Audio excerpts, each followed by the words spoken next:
Hello, beloved souls. Welcome to a commentary channel. My name is Jem.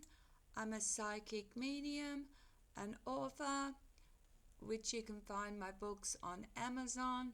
Gotta keep plugging. Please check them out.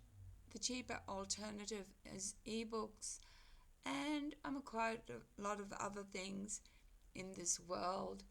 Now, I have touched on this before, the Scole experiment.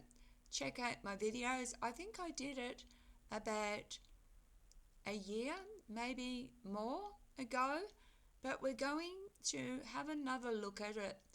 The Scole experiment, real or a hoax?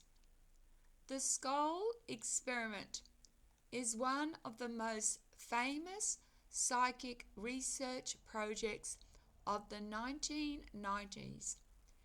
It took place in a small village in Norfolk, England, and it ran for several years. A group of mediums claimed they could produce extraordinary physical phenomena, spirit lights, voices, touches, and even images appearing on sealed films. Scientists, journalists, and skeptics attended, and many walked away convinced something unexplainable had happened. But here's the problem.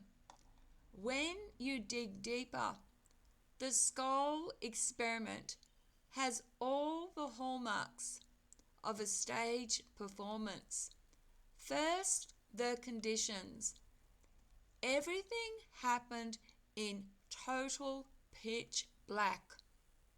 No night vision, no infrared cameras allowed, and in darkness, magicians and tricksters thrive. Even professional illusionists like Darren Brown and James Randi have pointed out that any magician could replicate Scole's effects under those same conditions. Second, the so-called spirit lights. Witnesses described glowing orbs darting around the room.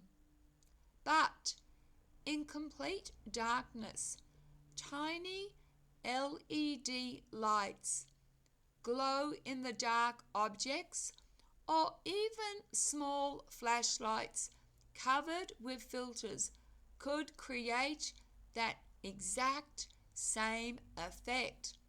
No one was allowed to search the mediums thoroughly, so how do we know it wasn't trickery? Third, the photographic evidence.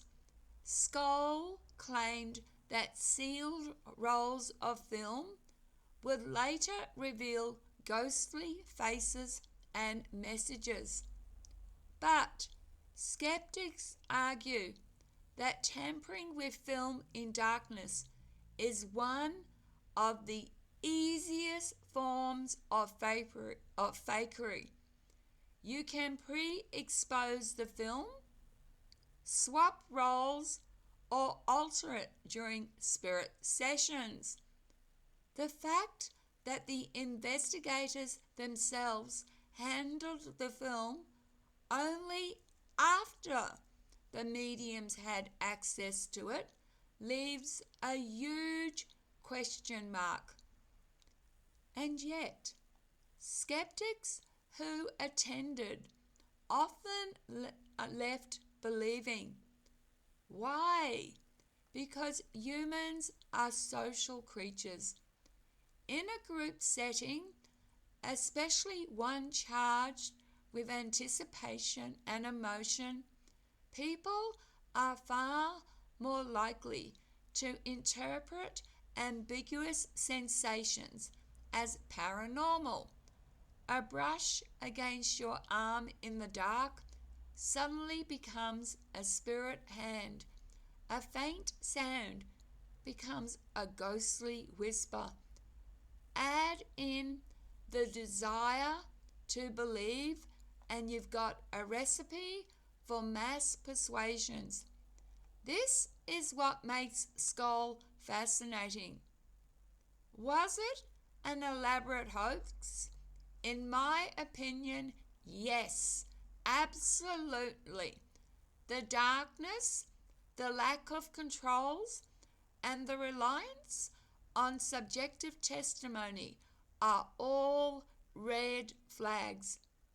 But it also shows how even intelligent, skeptical people can be swayed under the right conditions, and perhaps that is the real lesson of Scole.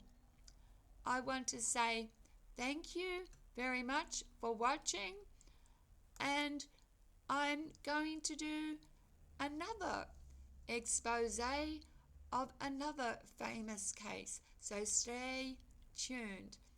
Take care of each other and of yourselves. Love, light, and blessings.